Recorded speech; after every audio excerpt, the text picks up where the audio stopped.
So today on the show, we're going to talk about kind of more the unsexy side of owning real estate. It's the property management side. I get asked a lot from people who are just buying maybe their first property or their first multifamily. And, there's courses on finance, there's courses on buying your first property, all of that stuff.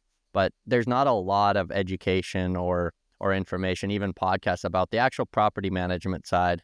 And there's such a huge gap between where we are today, where we have, just under 400 units, the systems and processes we use, the things that we've learned along the way, and just getting started with kind of that first property when you don't know really anything. So for us, we started in the mobile home park space, and it was really that. Like, we got some paper files when we took it over, and all of a sudden we had, 60 tenants. We had no idea what we were doing. We didn't know the tenancy laws, and we'd put so much focus on just buying that property. We didn't really think of, what comes next. And in your head, you're just like, you collect the rent and you don't know all the kind of legalities that go along with it. More getting started, what that first step is, right? You're not going to go become a licensed property manager to do your own 8-unit building, right? So you need some of that education. I'm not probably even the expert in this, so I brought in Mason. He runs our property management company. Been with us since day one. Before I even moved to Edmonton, we had a couple 8 units here. He managed it. One thing I think we pride ourselves on is that none of us came from a property management background. So when a problem came up, it gave us the ability to kind of look at it and think, what was the most efficient way to solve this, and what would our solution be? And we would do that first and then look at the way the industry does it and see which way we like better. So I think you've been a big part of that. We've came up with a lot of like creative solutions. I think being able to be a lot more efficient, property management, something that's very old school, things like that kind of prevents the industry from, I think, being really efficient. And we're trying to change that. So this is Mason. Welcome to the show. Yes, thanks for having me. I'm excited to be here. Hopefully you can give some valuable insight to everybody. What do you think, like starting out the very first property, what's like a soft skill that you had that once, maybe we're a few months in, that you were like, man, I'm really glad that I'm able to do this, or I have this ability because it's helped a lot, dealing with tenants? Well, coming from the fitness industry, that's where I spent the last, 10, 12 years, was working as a fitness trainer with all varying types of clientele. I got very good with communicating with people and kind of really listening to what they're after. I got to see them in emotional states and navigate them through them. And I found that when I transferred into property management, that was just a huge part of it, was just navigating these people's emotional states. Because when you have to step in as a property manager, generally the situations are, there's some kind of escalation. It could be a positive escalation, could be a negative escalation, but it involves emotion. And as long as you can stay on the right path and communicate effectively with them, make them feel heard, and then do everything in your power to, resolve the issue, I think that active listening and power of communication and empathy, those things that revolve around communication are a huge skill that I managed to bring forward from my fitness background. Yeah, I'd agree with that. I think communication and understanding people, it is a people business, and the reality of property management is usually the interaction. It's not always negative towards you, but that, a tenant who's just really happy in their unit isn't calling regularly to tell you that. It's the one who has a complaint or late on rent or something. So I think, communication, I would agree, would be the biggest thing. And do you remember, like, at the beginning, because we kind of jumped into this again without a lot of, knowing what to do. Do you remember, did you read books or podcast? Like, where did you start getting some information on it? Yeah, well, I remember being really nervous when this all started because, like you had mentioned, we hadn't done this before. And even though it was just 8 units right out of the gate, I knew that, I managed at the time over 20 clientele at the gym. So that I thought these 8 units and just household, it shouldn't be too bad. But it had its challenges. And for me, I noticed right away that some of the calls that were coming in, I didn't have answers for directly. I had questions about their questions. Me being such a thorough person, and I'm very rational that way, like I want to make sure I'm doing everything by the book so that I can always lean on that. And I didn't know the book, so that was kind of a problem for me. So the first thing I looked at was what was the governing body, and that was the RTDRS, which is our governing body here in Alberta. And so they have an act, the Landlord and Tenancy Act. So I started to read that. And it was very clausy and wordy, a little bit hard, especially for me. Like, I didn't come from a background of reading contracts, and these were very contract style clauses. So I reviewed that, and then just honestly, I kept reading the books that I always read when I was fitness training, because I felt like as long as I could keep emotions in control, get the I could get to an answer, or I could buy me the time to get to an answer. But some of the best books that I've read in general have been like Building Blocks. Anyway, that book, it's a PDF style book, fantastic property management book that helped me navigate and reel things in. Never Split the Difference, Chris Voss, fantastic book on communication and negotiating, which is exactly what the entire job is. So when you combine that with like Robert Greene's Laws of Human Nature, combine those two books together, that's magic. That buys you all the time you need to find that kind of information to make sure you are understood by your resident and you're giving them the accurate information they need. So is someone getting started again, let's say they don't have the first idea, maybe they're buying a new build, so there's not even leases existing. What do you recommend? Like, how do you even build the first lease? Or Yeah, so here in Alberta, I can speak for because I understand the Landlord-Tenancy Act here, and here the lease is kind of interesting. You can almost do whatever you want, but you can't. That's where that act part comes in. The Landlord and Tenancy Act, it's very important to follow the points of the act. Don't try to go against it, because here in Alberta, there is a law that says the act prevails. That means no matter what you put in your lease agreement, if it contradicts the act will prevail. So if you say one thing, the act says another, it just if you end up going to civil or to courts for this, the act will win. So if you go against the act, it's just not a wise thing to do. So when you build your lease, there's a lot of great templates out there. I think that'll give you a solid foundation point on the bare minimum you need for legally housing someone. So understand that payments due on the first, understanding the significant breaches that would cause for eviction, the types of evictions, entry by the landlord, those very important law style questions or clauses, those need to be in there. And like I said, that kind of information is so available because there's a lot of private landlords and here in Alberta, so they need quick and easy access to that info. It can't be buried. Alberta.ca with the government of Alberta, all there. Very good point form. But then once you're done with that meat and potatoes, then it's getting into the independent clauses that pertain to you as specifically as a landlord a little bit more. Like if your property has balconies, or like, do you want to allow smoking in your building? Do you want to allow people to smoke in the balcony or not? What's your late fees? How do your late fees work? Do you allow people to hang blankets as drapes instead of regular drapes? Do you supply curtain rods? Like, these are all very independent questions that you can put in your lease agreement or in an addendum in addition to your lease agreement. So but the important thing is to get those meat and potatoes that follow the act. So read the act, make sure you nail that part down, because that's the stuff that's going to bite you. And then everything else is almost like a request. So if you do end up going to court for something like that, over, let's say, drapes, that someone's using a dirty old blanket as a drape and it's causing unsightly property, and you are to go to court for that, there's a chance you might win on that. Again, it's not part of the legal meat and potatoes, but it is something you request on your lease agreement, and it can be a breach of lease. It's up to the judge. And just, I guess, for scale, like when we took over the first property, I think the leases that we had kind of got given were maybe 2 pages. What's our lease now? Yeah, our lease started, actually, the first lease that I ever had when we got that 8-unit building, I remember filling it out, flipping it over, and them signing it. I remember that. So it was 1 page long. And I don't even know if it had all the meat and potatoes that I'm talking about. It had what I thought was necessary, but our lease now is 13 pages long. Yeah, and the thing you kind of touch on there, and I think it's good for new landlords to understand, is like you could make it 100. Like, you can put in so much stuff that can cover you down the road that, like, just any little thing that comes up, you can just add it in for the next lease, right? And I think that's kind of what we've done.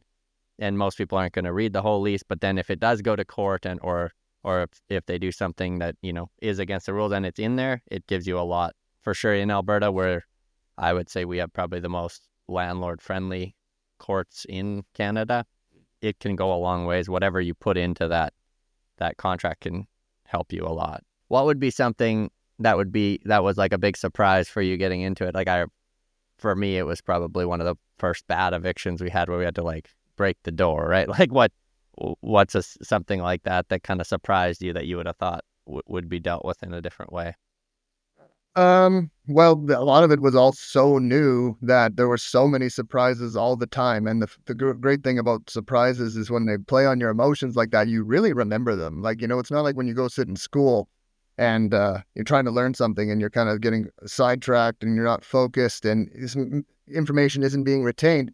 When something happens to you on the job like that and it's so intense and you're anxious, you're nervous, you don't know what's going to happen, you really remember it. And I think that was honestly contributed to a lot of my success here as a property manager is how many things have happened to me that are really intense and I just never forgot them and I learned all these lessons from them.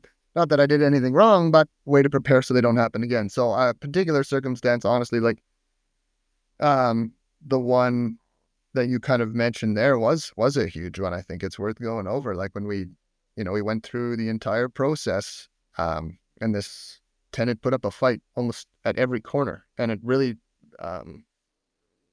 forced me to make sure I crossed my T's and dotted my I's because I did not, as far as paperwork and how the filing process worked, because this tenant was taking every avenue they could to come back on us, and I was trying to keep it as legal as it's supposed to be, right? And then it ended up getting all the way to the point of a bailiff where they come and physically remove the person if they must. And unfortunately, the person still didn't want to leave. And we ended up blowing the door down, and I think you went flying off the steps, if I remember correctly, onto the ground. And yeah, few shoves, few pushes, few police. Yeah, unfortunately, they get to that way sometimes. Yeah, and I think that's something, it's good for people to understand. I tell people buying smaller properties as their first one because that's where most people start.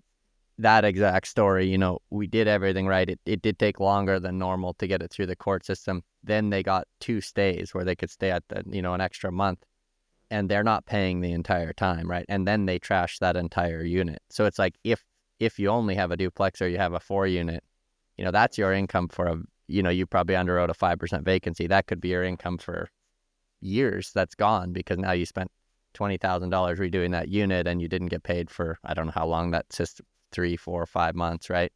So those are definitely things that I think people don't think of. And how the other thing where it's not a glamorous side of the business, but how many dead bodies now have you found? 5 or 6 I've Yeah. found.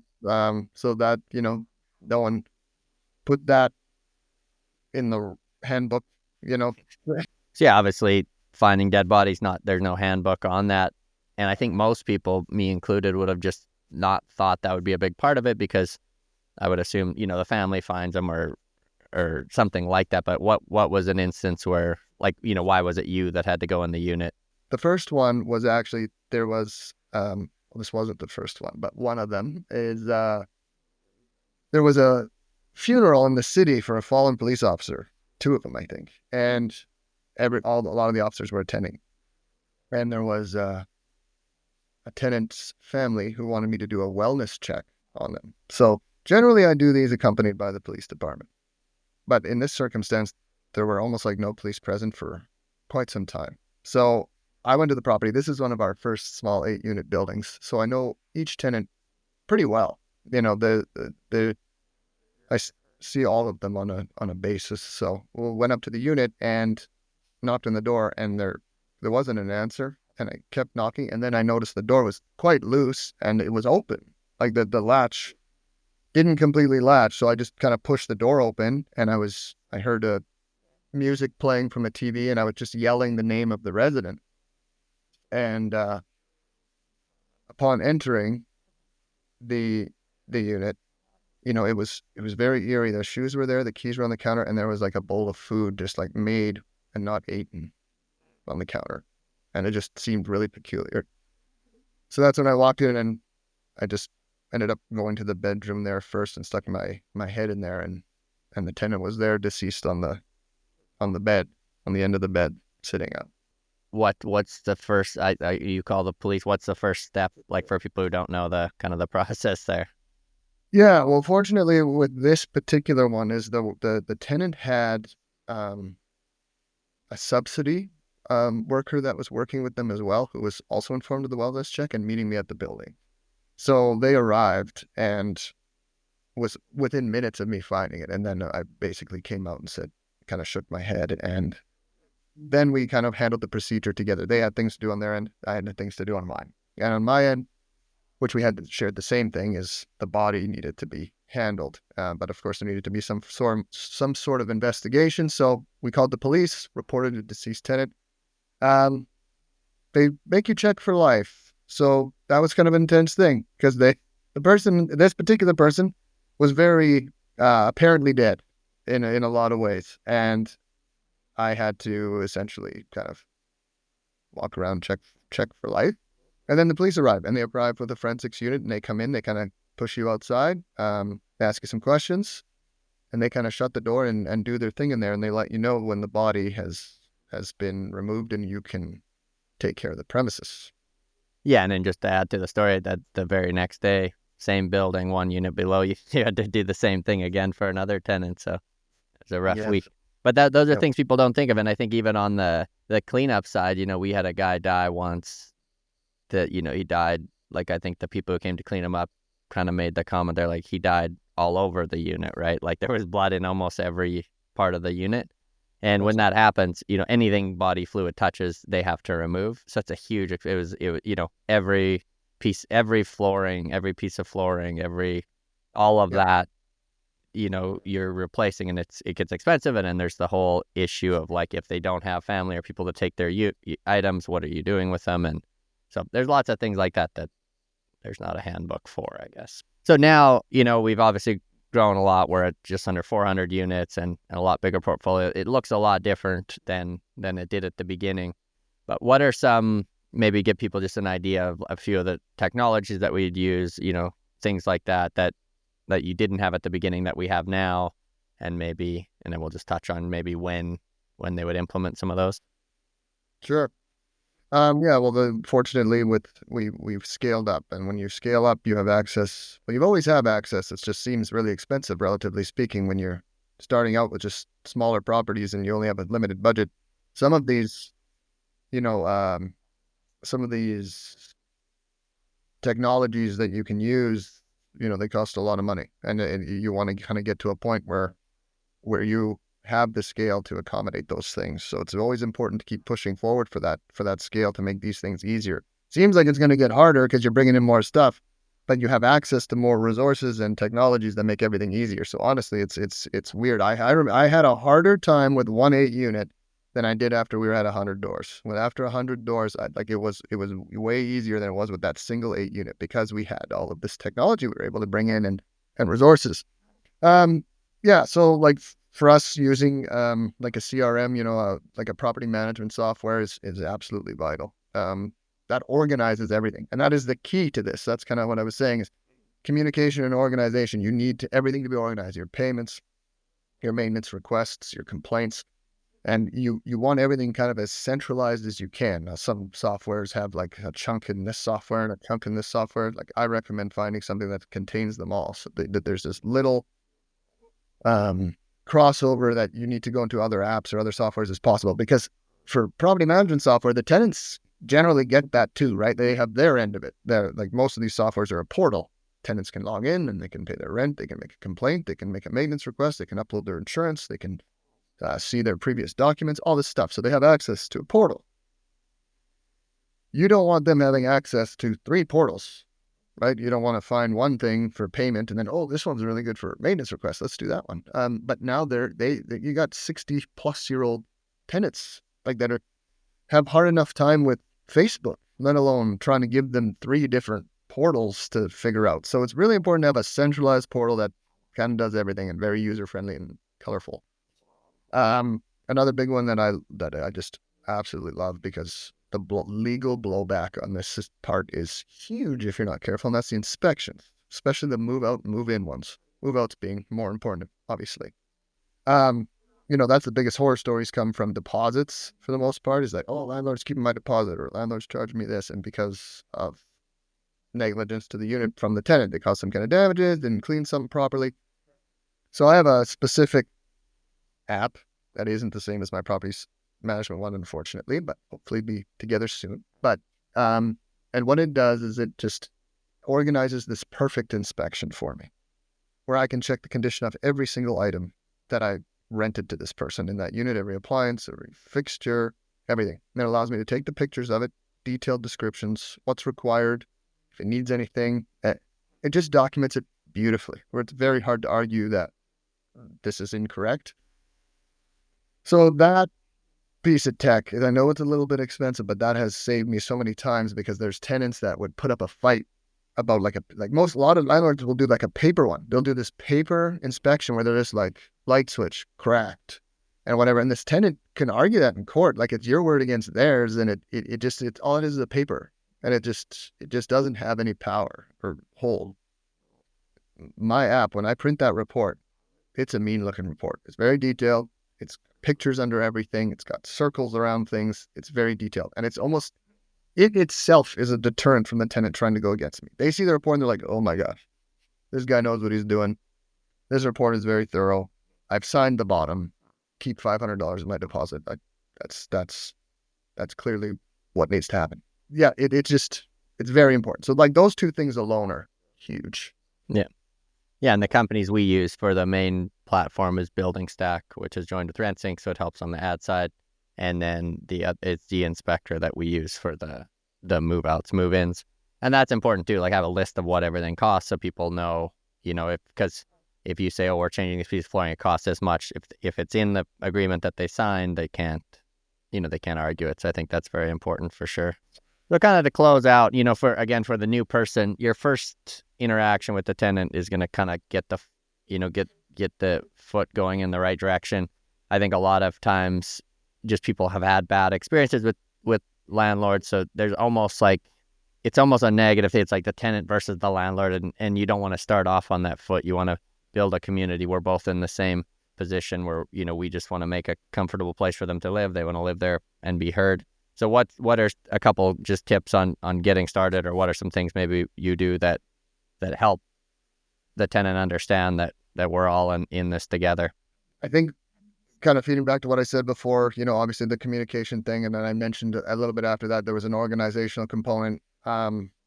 When we break those things down individually, it is absolutely worth every dollar to invest in yourself that way.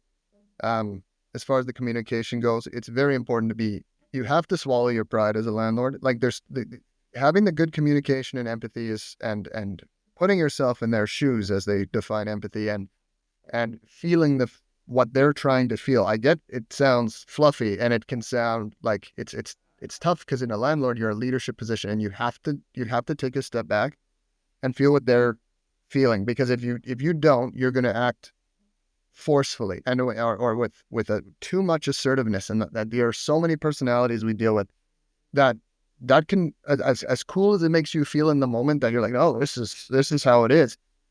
You have to flex, because but emotion is what causes problems, and it will make them emotional, and you will create more problems for yourself at the cost of you feeling just a little bit tougher. It's really important to understand that. Now, being said, I'm not saying be a doormat. You have to know the landlord and tenancy laws, because you can always lean on those without being an a-hole. You can always be like, oh, I can't, unfortunately, I can't do that. That doesn't really work for me, because this is how we have to do this. You can always lean on those instead of just coming from this moral high ground, or this firm high ground, I should say. There's a very fine balance between managing the laws and the resident and what they can do, and then obviously communicating with them that this is okay. We're going to work this out together. We want to make sure you have both those components. And then, once you have that part, like, don't work with it. Don't stress yourself out thinking that that's the end all be all, but always be working on that, always applying it. Once you're at that point, then you can start introducing the other things that are a little bit more apparently, what's the word? Community building or appreciative.